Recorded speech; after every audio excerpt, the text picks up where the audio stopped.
This is an example of a daguerreotype. The daguerreotype was one of the earliest photographic processes. The daguerreotype is made on a piece of metal, a piece of copper that's coated with silver. The daguerreotype was invented by Louis-Jacques Mondet Daguerre, who named the process after himself. And you can see that I'm holding this print at a slant because it is extremely reflective, and as I move it around I'm sure you can see probably me and also the camera that's used to take these pictures. The daguerreotype has an extremely shiny surface which scratches really easily, and so daguerreotypes were often put in these small cases. It has a leather cover which has a tooled design, and you can also see the back, and it also has tiny little clasps which will close so that the daguerreotype stays safely inside. For people at this time, they would likely have only had maybe one portrait made of them in their lifetime, and so they wanted to keep that special and keep that protected. The second picture you can see has a piece of glass over it, and some moisture probably got trapped in between the glass and the daguerreotype, and so you can see little foxing, so little growth that happened in there just because this is so old. Now if I hold it like this, I hope you can see that this is a picture of two people. A portrait of two people against a plain background, and again with the little leather case. So these are two daguerreotypes. They come from a family collection, so this was in my father's family. These people might be related to me. We just had no way of figuring out who they were. They're so old, and so I'm able to share them with you today. Thank you.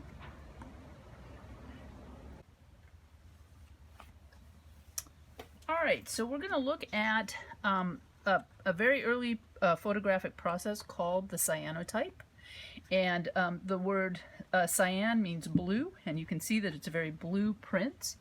The cyanotype was invented by Sir John Herschel.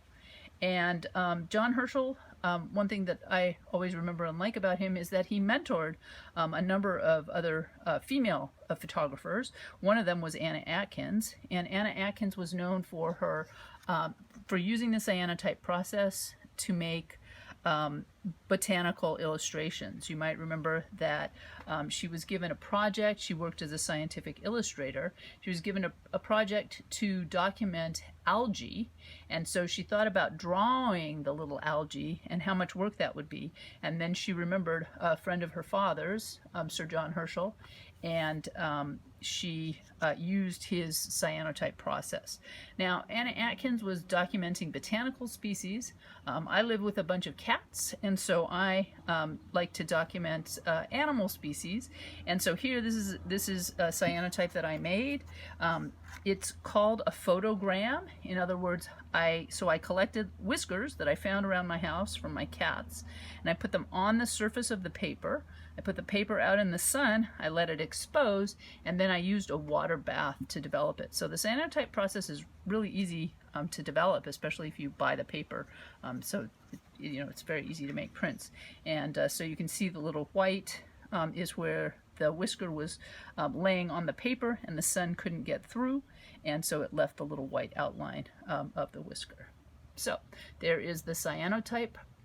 The cyanotype process invented by Sir John Herschel and used by Anna Atkins to make botanical prints. Oh, here comes the cat. All right, so nice.